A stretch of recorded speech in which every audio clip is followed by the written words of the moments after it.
బాబాయ్ గారు నమస్తే, మీ పేరు? నా పేరు కామినాయుడు సార్. ఏం చేస్తుంటారు బాబాయ్ మీరు? ప్రజెంట్ ఏమీ లేదు సార్, వాచ్మెన్గా చేసేవాడిని. ఇప్పుడు ఏమీ లేదు, ఖాళీ ఉంటున్నాండి. చంద్రబాబు నాయుడు ముఖ్యమంత్రికి బాధ్యతలు చేపట్టి 2 సంవత్సరాలు అయ్యింది. ఎలా ఉంది చంద్రబాబు నాయుడు పరిపాలన అసలు? ఈ యొక్క చంద్రబాబు నాయుడు గారు పరిపాలనకు వచ్చండి.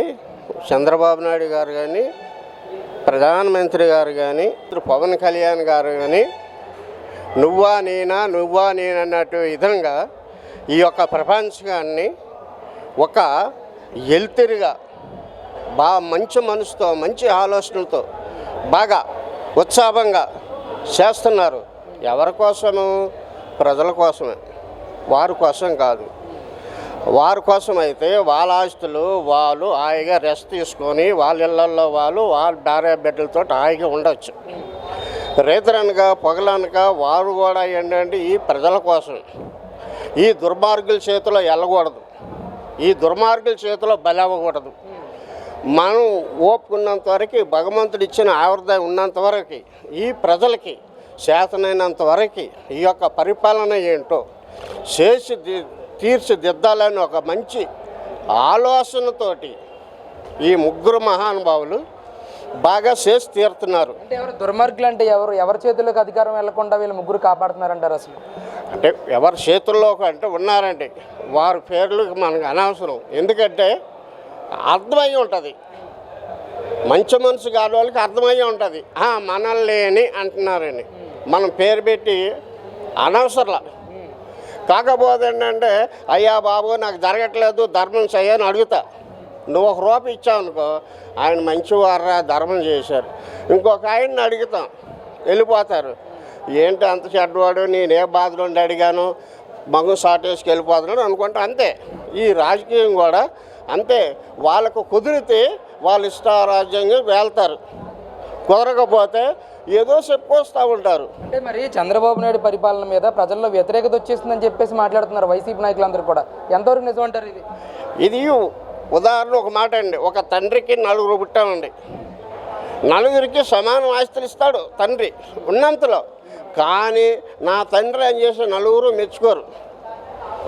నాకేమిచ్చాడు, నాకేం చేశాడు అని ఒకరికొకరు కీసులాటలు. కానీ తండ్రికి తెలుసు ఎలా కష్టపడ్డాడు, పిల్లలు ఎలా పెంచాడు, ఎలా అభివృద్ధి చేశాడు. ఇవాళ అదేవిధంగా ఈ ముగ్గురు మహానుభావులు కూడా వాస్తవంగా మనస్ఫూర్తిగా నేను చెప్పుకుంటున్నాను, నా యొక్క అనుభవం ప్రకారంగా వీళ్ళు ముగ్గురు బాగా చూస్తున్నారు. అంటే నా ఇంట్లో పడిపోతుందని కాదు, ప్రజల గురించి. మీకు ఏమైనా సంక్షేమ కార్యక్రమాలు అందాయా వీళ్ళు అధికారంలోకి వచ్చిన 2 సంవత్సరాల్లో? మీ ఇంటికి ఎలాంటి సంక్షేమ పథకాలు మీకు అందాయంటే ఏం చెప్తారు అసలు? మా ఇంటికి సంక్షేమ కార్యక్రమాలు అంటే మాకు అంతగా తెలియదండి. అంటే వింటాం కానీ అవి అందాయా అందలేదా, మాకు వచ్చిందా లేదని కాదు. అంటే ప్రభుత్వం తరఫున మీకు ఏమైనా వచ్చిందా ఈ 2 సంవత్సరాలు? ఏం లేదు సార్, అలాంటిది ఏమీ లేదు. వచ్చిందని ఆనందం కాదు, రాలేదని కోపం కాదు. అది ఎప్పుడు ప్రాప్తి అయితే అప్పుడు రావచ్చు, లేకపోతే లేకపోవచ్చు. పథకాలకు మీరు అర్హులు కాదు? కాదు. ఎందుకంటే దేవుడు గొప్పవాడు, ఏదో ఆయన దయ చూపాలి కానీ మానవుడి దయ అంతవరకే. కాకపోతే ఏంటంటే లోకాన్ని పరిపాలిస్తున్నారు మహానుభావులు కష్టపడి, వారికి మంచి చెడు అనేది మనం ఎల్లడ చేయాలి. ఏంటి వీళ్ళ ముగ్గురులో మాత్రం ఏది కూడా మనము తప్పు పోల్చడానికి లేదు నా అనుభవంలో. అంటే వీళ్ళ ముగ్గురు కలిసి ప్రజలకు వెన్నుపోటు పొడిచారు ఈ రోజు అని చెప్పి జగన్మోహన్ రెడ్డి గారు మాట్లాడుతూ ఉన్నారు. ఇది ఎంతవరకు వాస్తవం అంటారు? అంటే వీళ్ళు చేయటం వాళ్ళ బాధ అలా కలుగుతుంది. వీళ్ళంత ఇది ఉత్సాహంగా చేయటము వాళ్ళు బాధ భరించలేక ఏంటి అలా కలుగుతుంది. ఎందుకు కలుగుతుందంటే, నేను 30 సంవత్సరాల ముఖ్యమంత్రిని, ప్రతి ఇంటికి నా ఫోటో ఉండాలని చెప్పి ఫస్ట్లో అన్నాడు. ఇదేంటిరా బాబు, 30 సంవత్సరాల ముఖ్యమంత్రి ఎలాగవుతాడు, ప్రతి ఇంట్లో ఫోటో ఎలా పెడతారు, అంత దేవుడా ఏంటి, వైఎస్ రాజశేఖర రెడ్డి గారు బిడ్డ అని అనుకున్నా. ఇదేనమాట. నెక్స్ట్ వచ్చినట్టయితే ఇంటికే ఫోటో మరి పెట్టుకోకపోతే మేము భయపడాలి. ఆయన ఫోటో చూశారనుకో, ఎవరు మనవాళ్ళని వెళ్ళిపోతారు. ఫోటో పెట్టాలంటారు ఖచ్చితంగా ఆయన వస్తే. పెట్టకపోతే నలిపినట్టు నలిపేస్తారు. ఇంకేటి పేదవాడికి ఆధారం ఉండదు. ఉన్నవాళ్ళు దెబ్బ కాసుకుంటారు. ఎందుకంటే 4 మాటలకు వస్తాయి, 4 రూపాయలు వాళ్ళకు వస్తాయి. నా బోటు పొట్ట గడవనోడికి కాలు పట్టుకొని బతకాలి. అయ్యో ఇదిగో నీ ఫోటో అని. అందుకనే ఇంటికో ఫోటో ఉండాలన్నారు మా రెడ్డి గారు. జగన్మోహన్ రెడ్డి గారు మా రెడ్డి గారే, ఆయన మనిషే, పవన్ కళ్యాణ్ మనిషే, ప్రధానమంత్రి మనిషే, అందుకని ఆయన మనవాడే. మరి ఇప్పుడు వీళ్ళు ఏమన్నా అంటున్నారా, చంద్రబాబు నాయుడు కానీ లేకపోతే పవన్ కళ్యాణ్ గారు కానీ ఇంటికి మా ఫోటో పెట్టుకోండి అని ఏమని చెప్తున్నారా ఇప్పుడు వీళ్ళండి వీళ్ళ మాట అనలేదు, నా ఫోటో పెట్టుకోవాలని అనలేదు. ఏంటి ప్రజలకి సంక్షేమ పథకాలు చెయ్యాలి, అందాలి, అందుతున్నాయా లేదా, ఏ విధంగా కార్యకర్తలు నడుచుకోవాలి, కార్యకర్తలు ఎలా నడుపుకోవాలి, కార్యకర్తలు మనం ఎలా కాపాడుకోవాలి, అనవసరమైన మాటలు వద్దు, ఏంటి అనవసరమైన వాదనలు వద్దు, ఏంటి అందరూ శుభ్రంగా ఉండాలి, ఇది నాశనం చేసుకోకూడదు. ఈ ప్రజల్ని మనం ఏదో రకంగా వాదారుపుగా చూసుకోవాలి. అంటే గత 5 ఏళ్ళకి అంటే జగన్ గారి పరిపాలన చేసిన 5 ఏళ్ళకి ఇప్పుడు వీళ్ళు అధికారంలోకి వచ్చిన తర్వాత ఈ 2 ఏళ్ళకి తేడా ఏమైనా గమనించారా, మార్పులు ఏమైనా వచ్చినాయా రాష్ట్రంలో? వచ్చినాయి, కనబడుతుంది. మనం చెప్పేదేముంది, మనిషి గలవాడికి కష్టం సుఖం తెలిసే వాళ్ళకి మార్పే వచ్చింది, మూర్ఖడికి లేదు. మూర్ఖడికి అనేది మార్పు ఎప్పుడూ రాలేదు అంటాడు. ఏంటి మంచి గలవాడికి కనిపిస్తుంది కాబట్టి 2 కళ్ళకి 2 చెవులు వింటున్నాం కాబట్టి మార్పు వచ్చింది.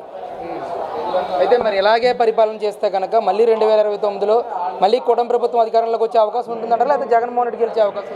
అది చెప్పలేమండి. ఎందుకు చెప్పలేమంటే ఇంతకంటే బాగా చేసినా సరే దుర్మార్గానికి దారి కలగవచ్చు, న్యాయానికి అన్యాయం జరగవచ్చు, అది చెప్పలేము. అదంతా భగవంతుడి నిర్ణయం. ఏంటి ఈడు చక్కగా ప్రజలకు చేశాడరా చూశాడరా, దుర్మార్గుని అక్కడ కూర్చోబెట్టాలి, ఈ కష్టపడేవాడిని నడిపించాలని భగవంతుడు యొక్క దయతో ఉంటే మళ్ళీ కూటమి ప్రభుత్వమే అధికారంలోకి వస్తుంది. అయితే ఇప్పటివరకు ప్రజలందరూ సంతృప్తిగానే ఉన్నారు ఈ పాలన పట్ల, గ్యారెంటీగా, అందులో సందేహం లేదు. ఏంటి తండ్రి పవన్ కళ్యాణ్ గారికి ఎంత ఆలోచనతో ఎంత ఓర్పుతోటి ఇలా వచ్చారంటే నేను చాలా ఆనందపడుతున్నా.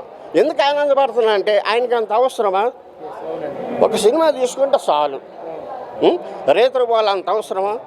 ఎక్కడో ఎవరికో అనాథులు ఉన్నారంటే పలేమార్కు చేస్తున్నారు, చెక్ రాసి చేస్తున్నారు. మరి దాని మీద కూడా విమర్శలు చేస్తూ ఉన్నారు. ఎక్కడో పక్క రాష్ట్రంలో ఉన్న వాళ్ళకి పవన్ కళ్యాణ్ పరిగెత్తుకుంటూ వెళ్తున్నాడు, రాష్ట్రంలో ఉన్న వాళ్ళని ఎవరిని పట్టించుకోవట్లేదు పవన్ కళ్యాణ్ అని చెప్పేసి పెద్ద ఎత్తున పేరునని మాట్లాడుతూ ఉన్నారు. అవును, మరి వీళ్ళు చేయలేరు, వీళ్ళు చెయ్యరు, చేసేవాడికి ఏదో ఒకటి మరి ఆ మాట అనాలి.